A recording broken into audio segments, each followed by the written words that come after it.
Sorry this might be wrong timing as well, ఎందుకంటే లాస్ట్లో closure కాబట్టి. Because you are someone who stayed very private yet connected to the fans through your social media accounts. ఎందుకంటే you have done reels అంతా కూడా. But venting it out whatever happened in the past few days through social media, was that really necessary? It's my social media. I decide what to post. I was not venting it out. I was just talking about a transition of a woman. And I feel proud that I did that. Isn't it that blaming the other side? What do you know about me? What do you know about my life? No one knows. So it's okay. It's our Instagram. We post whatever we like. That's it. That. Yeah, Anupama Last two గారు questions, Anupama please. గారు Oh, one second. Yeah, చెప్పండి. అయితే మీరు ఇంతకుముందు Tillu square టైంలో చెప్పారు నేను ఎప్పుడు అలాంటి సినిమాలు ఎందుకు చేయాలి అందుకని చెప్పి కొత్తగా ట్రై చేస్తున్నాను. బట్ సర్ప్రైజింగ్లీ ఆ సినిమాలో మీ క్యారెక్టర్ చాలా బాగుంది, మిమ్మల్ని అందరూ యాక్సెప్ట్ చేశారు.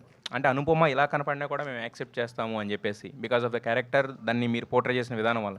బట్ ఆఫ్టర్ దట్ మళ్ళీ అంటే మీరు ఇంతకుముందు ఏవైతే ఒక మిడిల్ క్లాస్ రోల్స్ లేదంటే కనుక ఒక మట్టి వాసన మీరు చెప్పిన విలేజ్ డ్రామాస్ మళ్ళీ వీటికే వచ్చేసారు. అంటే ఆ డిఫరెంట్ పికింగ్ అనేది మళ్ళీ మైండ్ సెట్ మార్చుకోవడానికి రీజన్ ఏమైనా ఉందా? లేదండి, అట్లా మైండ్ సెట్ ఏం మార్చుకోలేదు. Even now I'm experimenting. నేను ఇప్పుడు సైన్ చేసిన ఫిల్మ్, అప్కమింగ్ మూవీస్ ఉన్నాయి కదా, ఆర్ ఇప్పుడు ప్రీవియస్గా ఇప్పుడు సంపత్ గారితో చేసిన ఫిల్మ్లో వేరేలా ఉంది క్యారెక్టర్. అండ్ ఇప్పుడు నేను సైన్ చేసిన క్యారెక్టర్స్ అయితే చాలా ఎక్సైటింగ్ క్యారెక్టర్స్.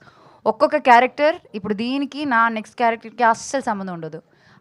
ఆ ప్రామిస్ మాత్రం నేను ఇవ్వగలను. ఇప్పుడు కూడా అదే ఎక్స్పెరిమెంటలే. నేను మీరు ఎక్స్పెరిమెంట్ చేస్తున్నారు, బట్ ఎక్స్పెరిమెంట్ చేసే జోనర్ అంతా కూడా సేమ్ ఉంది కదా, ఆల్మోస్ట్ విలేజ్ అట్మాస్ఫియర్. అంటే అట్లాంటి మంచి స్టోరీస్ రావాలి. టిల్లు స్క్వేర్ చేసినప్పుడు it was a very strong character.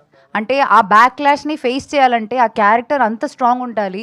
ఇప్పుడు it is equal to hero's character కదా. I'm the villain of the film.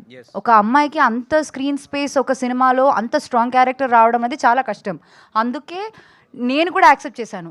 లేదు, if glamour was the only part I wouldn't have right. అంత risk తీసుకుని నేను అది accept చేయడానికి అంత మంచి ఆర్ అంత కాన్ఫిడెన్స్ ఉన్న స్క్రిప్ట్ రావాలి. అది ఇప్పుడు రాలేదు, అందుకు చేయట్లేదు. ఒకవేళ అట్లాంటి ఒక స్క్రిప్ట్ వస్తే మనకి తెలియదు. రావాలని కోరుకుంటున్నాం, అలాంటి చేయాలని కోరుకుంటున్నాం. నరేష్ గారు